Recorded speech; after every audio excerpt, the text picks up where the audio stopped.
Hello friends, welcome to soccer's heaven. ఈరోజు మనం తమిళ్ స్టైల్లో స్వీట్ పొంగల్ బెల్లం పొంగలి ఎలా చేయాలో చూద్దామండి. మనకి టెంపుల్స్లో ప్రసాదం పెడుతూ ఉంటారు కదా అండి. ఈరోజు మనం అదే స్టైల్లో పొంగలి ఇంట్లోనే ప్రిపేర్ చేసుకుందాం. ఫస్ట్ స్టవ్ ఆన్ చేసుకొని ఒక చిన్న ప్యాన్ పెట్టుకోండి. అందులో ఒక 2 స్పూన్లు పెసరపప్పు వేసుకోండి.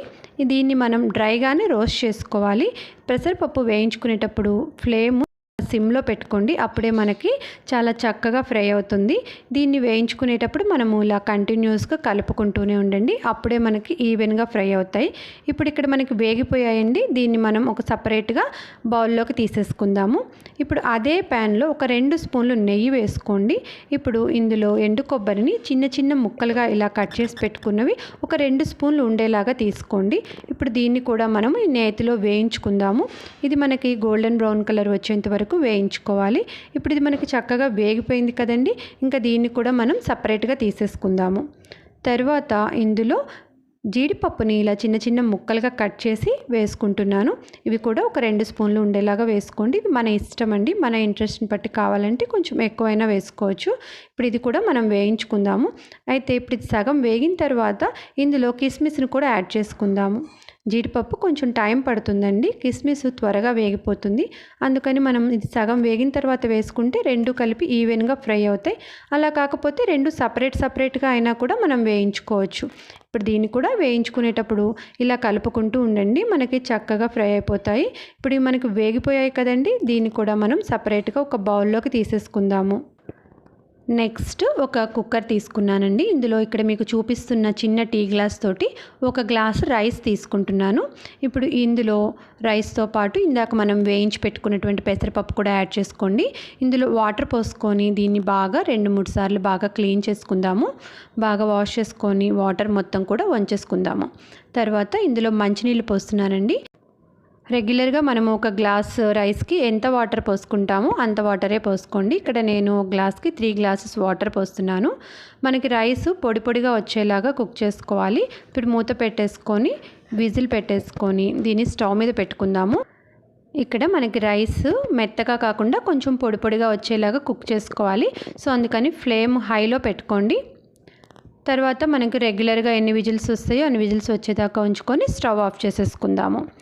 నెక్స్ట్ ఒక బౌల్ తీసుకోండి. అందులో బెల్లం తీసుకుంటున్నాను. ఇది సేమ్ మనము ఇందాక ఏ కొలత గ్లాస్ తోటి అయితే రైస్ తీసుకున్నామో సేమ్ అదే గ్లాస్ తోటి 1 గ్లాసు బెల్లం తీసుకుంటున్నాను. కొంచెం స్వీట్ ఎక్కువగా ఇష్టపడే వాళ్ళైతే కొంచెం ఎక్కువగానే యాడ్ చేసుకోండి. మనం తీసుకున్న ఈ బెల్లం క్వాంటిటీకి స్వీట్ నార్మల్గా ఉంటుందండి. సో అందుకని కొంచెం స్వీట్ ఇష్టపడే వాళ్ళు ఇంకొంచెం ఎక్స్ట్రా యాడ్ చేసుకోండి. ఇప్పుడు ఇందులో ఇందాక మనం బెల్లం కొలతగా తీసుకున్నాం కదండి. సో అదే గ్లాస్ తోటి 3/4 గ్లాస్ వాటర్ ఇందులో యాడ్ చేసుకోండి. ఇప్పుడు మనం ఈ బెల్లాన్ని కరగనివ్వాలి. ఇది పాకం రావాల్సిన అవసరం ఏమీ లేదండి. మనం ఆల్రెడీ వాటర్ కూడా కొంచెం ఎక్కువగానే యాడ్ చేసాం కాబట్టి దీనికి త్వరగా ఏం పాకం రాదు. ఒక 5 మినిట్స్ ఈ బెల్లం వాటర్ని ఇలాగే కొంచెం తెరలనివ్వండి. ఒక 5 మినిట్స్ తర్వాత మనం స్టవ్ ఆఫ్ చేసేసుకుందాము. ఈలోపు మనకి రైస్ కూడా కుక్ అయ్యి రెడీగా ఉంది కదండి. ఇప్పుడు ఈ కుక్కర్ మూత ఓపెన్ చేసేద్దాము. ఈ బెల్లం వాటర్ని మనం ఇందులో వేసుకోవాలి. ఇక్కడ మనం ఈ బెల్లం వాటర్ వేసుకునేటప్పుడు ఇలా వడపోసుకోండి. దానివల్ల మనకి ఏదైనా డస్ట్ ఏదైనా ఉన్నా కూడా అది మొత్తం రైస్లోకి వెళ్ళకుండా ఇలా ఇక్కడే ఆగిపోతుంది కదా. సో ఫ్రెష్గా ఉన్నటువంటి బెల్లము వాటరే మనకి కిందకు వస్తాయి. ఇప్పుడు రైస్ తోటి ఒకసారి కలిపేసుకోండి దీన్ని మొత్తాన్ని. ఇప్పుడు ఈ బెల్లం వాటర్ తోటి మనకి రైస్ కొంచెం సేపు కుక్ అవ్వాలి. సో అందుకనే మనం కొంచెం పొడిగా ఉండేలాగా కుక్ చేసుకోవాలి అనుకున్నాం ఇందాక.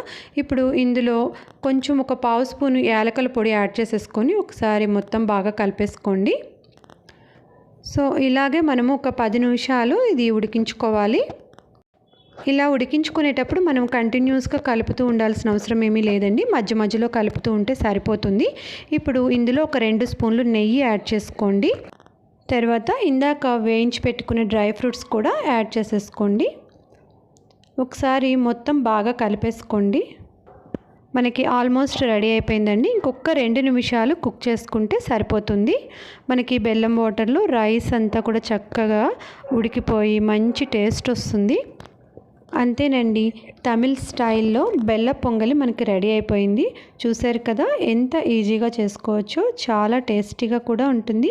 మీరు కూడా ఒకసారి తప్పకుండా ట్రై చేయండి ఈ స్టైల్లో.